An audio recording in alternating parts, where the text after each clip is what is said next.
see what happens. I said I was going to do one, and then I'm not doing one. I just went and found cigarette butts, got the tobacco out of them and smoked it out of a pipe. Because I haven't been having nicotine, the effect of nicotine is far stronger. Our system was built on nicotine. It was built on tobacco. Tobacco has been taxed in this country in a weird circle jerk that involves basically people become tobacco dependent, nicotine dependent. And then that kind of perpetually there's like a disconnect of the basics, especially if you understand how easy tobacco is to grow. You will see the insanity of this. So we have a welfare system where huge amounts of that money are just recirculated back into the taxation system in the form of tobacco products being taxed. And this is why there's been an attack on the vaping. The same effect is, we will have a better effect if we just legalize tobacco completely across the board, and we have independent producers. So we combat this by oversupply. Oversupply will lead to developmentation of safer alternatives of nicotine production on a smaller scale, and removes this Ponzi scheme from our government structure. The same thing happens with housing. You've limited the supply and then you're taxing the supply. So it's just a self-serving thing that has been created by an entire generation of hoarders in the guise of doing good. You're not doing good at all. There is no good being done. The same thing applies to marijuana. It is like the British Empire was built on sale. Those sails were made of canvas. Cannabis was in every part of it. It was so incorporated into our structures of humanity that we forgot. And it was able to be propped up as a discrimination tool to increase the United States' dominion over the world. And they've continued this with every drug that there is. And this is like probably coming from British background, we probably serves us right because we did the same thing to China. And so China's then fucking around with our economy. They know how to plug into our system and disrupt it. But the one thing they don't know how to do is to combat the agriculturalization of our system. And if we do it in time, we have a chance of rescuing it. And I actually think, some of their anger towards us is because of this infiltration and their susceptibility to it. So they're kind of protecting their own thing and then just pushing us constantly and interfering with our system because it needs to break. If we have a system that is inflationary because it is handing out welfare, which inflates all the prices of everything, and on top of that, we're doing prohibition, which is enabling black markets.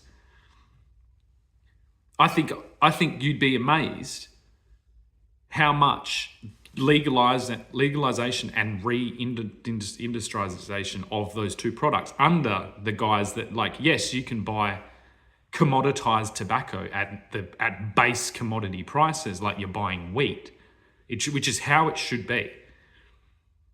And then an emphasis on healthier alternatives. So at the moment, I can go and buy gum. I don't really like gum. I liked another alternative of doing that if I wish to do that. It gives me basically, if I'm not on nicotine, I don't want any part of your system because the system was built on nicotine. And every time I have it, I'm just reminded of it. I'm like, this was built, it is a nicotine phenomenon. And I think right now we're in the conflict between a dying, because it's being murdered, nicotine-based system that kind of worked. It wasn't perfect, but it was stable, into a amphetamine-dominated culture and society that is, like any meth head, completely off its fucking head. In this scramble, like drug, and this explains the pride thing. The gay community has constantly had this interaction with stimulants, substances, because, like, I myself, I've been pushed out to, like, I'm being prevented from being able to actually provide adequate structures for my family to live in. Being pushed out in this thing where it's like, well, what's left? My base instincts of pleasure and sex and all these things. And it's like, I can see this in my own life. I'm like, what do you want me to do? You want me to just go and, like, that was what I got condemned for the majority of my life. And I was happy with that because it was self-destructive. It's not constructive behavior. And I think now, like, all these drugs are piled into the same structure, which is only self-serving. So we have individuals on the strongest amphetamines prescribed to them by a self-serving government structure. Like, there is no separation of government and medical in our country. And this is condemning and taxing something that should cost nothing. Two things marijuana and tobacco should be free. They're worthless commodities if they're not prohibited. And then we have this new alternative in the form of methamphetamine and dexamphetamine and Ritalin and psychiatric medication being placed as the only acceptable communion with a system that has attempted to conquer our base structures. And this is the underlying thing. And it's like, think about how crazy it's like, oh, you're going to legalize tobacco and weed. And it's like, yes, that will come with problems. But most of those problems are financial. Yes, it will mainly affect that industry. And I think it's like we're building a system where the theory is like, okay, we get rid of smokers because they're a burden to the health industry. And then what happens to all those health professionals? They become predatory because they're self-protecting people. They're going to protect their industry and their sector. And that is what is happening. And the same with the politicians, and they're in cahoots. So we have a medical government partnership that just on basic observation is crippling our economy, crippling and creating an even worse health epidemic that we have actually no treatment for, in the guise of healthcare, of protecting people. Or we're protecting you against your thing to smoke. My dad smoked a pipe and he lived till he was 85.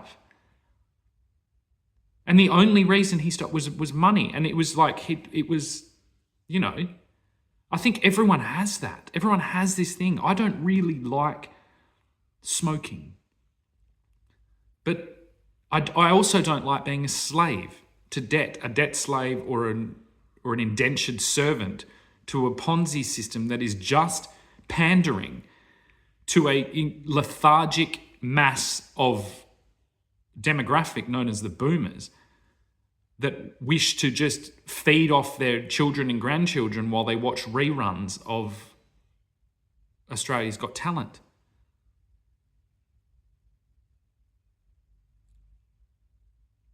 And I just think you'd be amazed. It's like, just give it a go. We already had an infiltration by vapes during a time when we were trying to stop an airborne virus, and that just happened.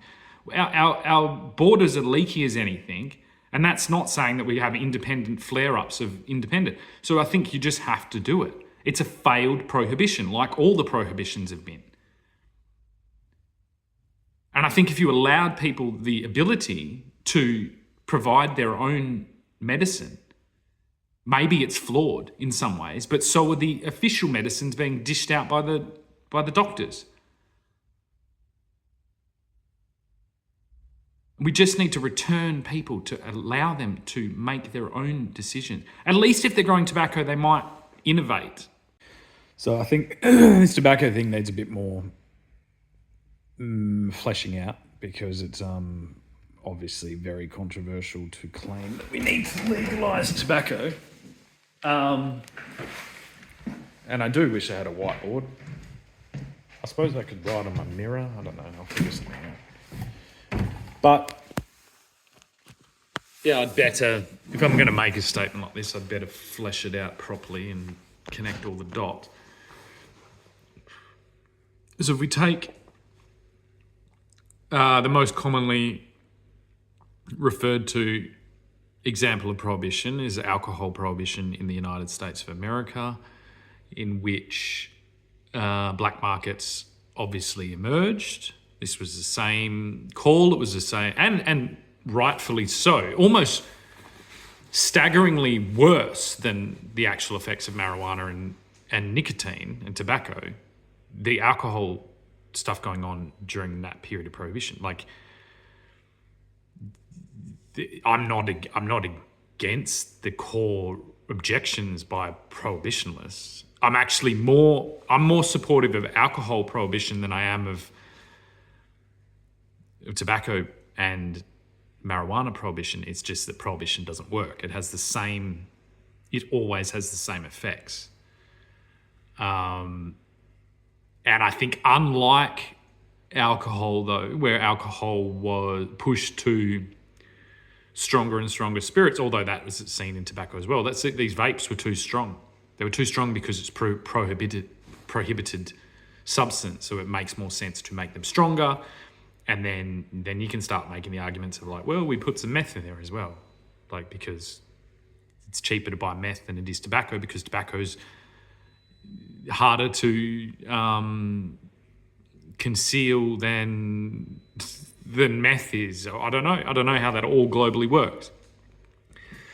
But the weirdest phenomenon that's happened during this prohibition of marijuana and this prohibition of tobacco is that it has propped up an industry of opposition. This is like alternative therapy and this emerged in a system of trust and a system of care, and this is very strange. This is a brand new phenomenon. So basically, as the access to tobacco, which is a stimulant, was reduced, the rate of the pharmaceutical equivalent or exchange of an even stronger stimulant that has far worse complications in the long term, and I think the most that substance, methamphetamine or amphetamines in general that are prescribed, they have an effect on humanity that is quite like the worst of a pandemic. The nightmare pandemic that we've always spoken about is something that is easily transmitted and has a long period of dormancy. This is known, and this is what a lot of the fear around the pandemic was, because these two factors are incredibly dangerous. This is what meth does. High transmission, because it's addictive. People want it. It's an enjoyable thing to participate in, and it will make you feel better, but it has a long dormancy period before the effects are exposed onto the world. So meth is the pandemic, and prescribed meth is no different than street meth or cocaine or crack or whatever other thing it takes. It jumps. It is spread around the world, and it has this dormant effect on our systems that we are. And this is what my exposure, what I think happened in the Olympics. I think that's meth. That's the meth pandemic on display. That is also existing. That same effect is existing everywhere else, because unlike amphetamines, tobacco and nicotine has a strange, like, it has a built-in protective kind of mechanism that you just don't, you can't overdo it because it makes you sick. So it's like you can't just binge on. I mean, the vapes were getting pretty close, but even then it was different. There's no point that I was ever vaping and stayed up for 3 nights. This never happened. It doesn't do. It's like it exists in the here and now. Like, even one thing what I found, tobacco makes you more cognitive, so you go into the depths of things more and you act on those things less, which is the stable way to do that. If you're creating complex structures that are interconnected between humanity and the environment and economics and all the things that politics is, that our systems of law and everything are, you can tell it. If you understand the effects of tobacco and nicotine, you can see it within it. You can go, oh, there is a lot of deep thought in putting this, because that's what tobacco does. That is, if you even think of the pipe smoking gentleman, he's always deep in thought. This, like I was saying, the glasses emoji is the smart emoji. The pipe is the deep thought emoji. Whereas meth, we all know what the meth is, or what, and we just haven't quite settled the thing that, like, these prescribed meth is the same. And the legitimization of it does nothing to counteract the outrageously negative effects that lie dormant in our systems. Now,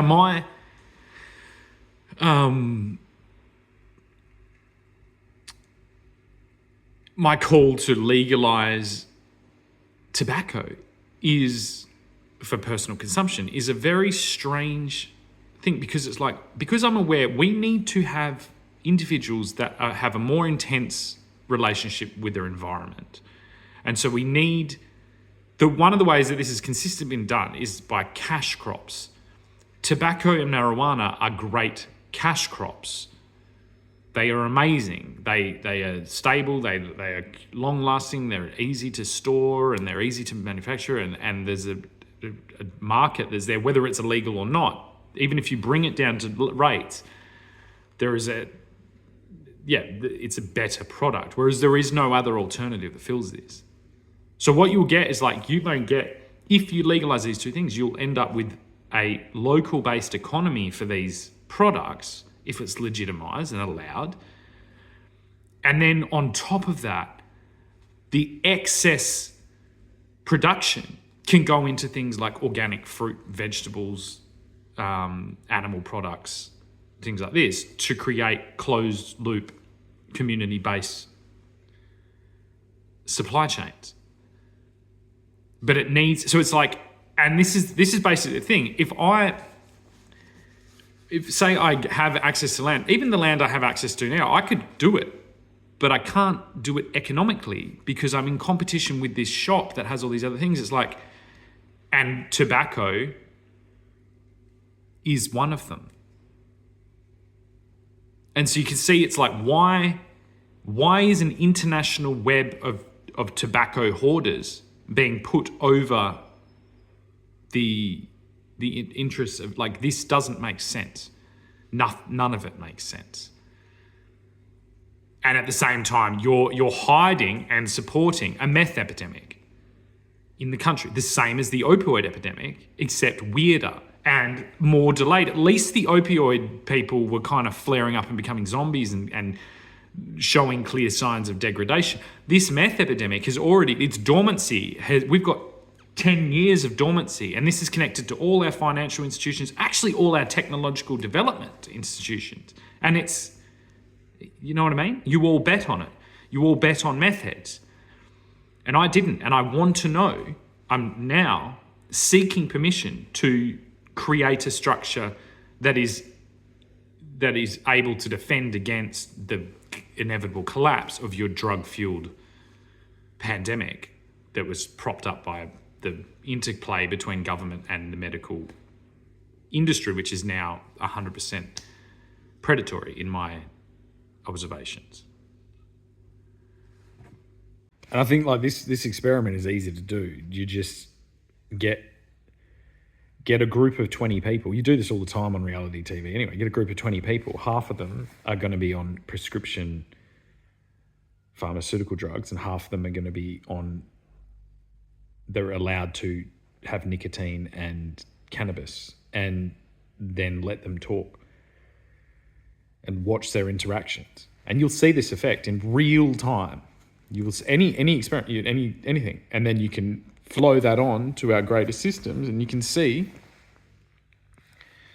that this is the pandemic. This is the real pandemic, and it does have those two key factors that we've talked about for decades: the transmissibility, because all it takes is like, yeah, have a few of these, and then you're hooked. You know what I mean? And then as you go in, I think I might have ADD. Oh, okay, I got this. Easy to, or you go straight to meth and you're buying that, and then you're in that system. And the dormancy between starting up the habit and having your life go to shit is incredibly long. And you can do a whole lot of damage before any triggers externally come up that there's a problem. You can get all the way to the Olympics, basically, on meth. Meth will get you to the Olympics. It just probably won't get you a medal. And it probably even can get you a medal. And you know what I mean? This is the dormancy that makes this substance should now officially be classified as a pandemic. It's like I'm not just being like, oh yeah, we should legalize this. It's like we need to do this because we need the alternatives. We need a stimulant alternative that is easy to grow, that is easy to wean people off these pharmaceuticals, and to dig themselves out of the holes that they're more than likely in because of the effects of this dissociative stimulant. And the dissociative means your euphoria is not in any alignment to actual triangulation of your life. It is coming in the form of a pill. That euphoria is being sold as treatment, and it is not. It is a drug. And that dormancy, it should be declared as a pandemic. And we don't need a war on it. We need to expose it, and we are going to have to fall back to historic alternatives, and we are going to need to remove all levels of prohibition on those alternatives. And I'm sorry about that. But the one thing from anecdotal evidence, and a lot of people back this up, if there is a push to develop the safest vaping or whatever alternative, then if that can be pushed as a cash crop for community-based producers, because they're not drug dealers, they're producers, and they can produce, if you can grow tobacco and cannabis, you can grow apples and oranges and lamb and cheese and milk and carrots and beetroot and all these things. Whereas if you're a pharmaceutical industry, you're pretty much stuck with only creating these condensed drugs. And you can see our infrastructure is upside down because we were all on meth.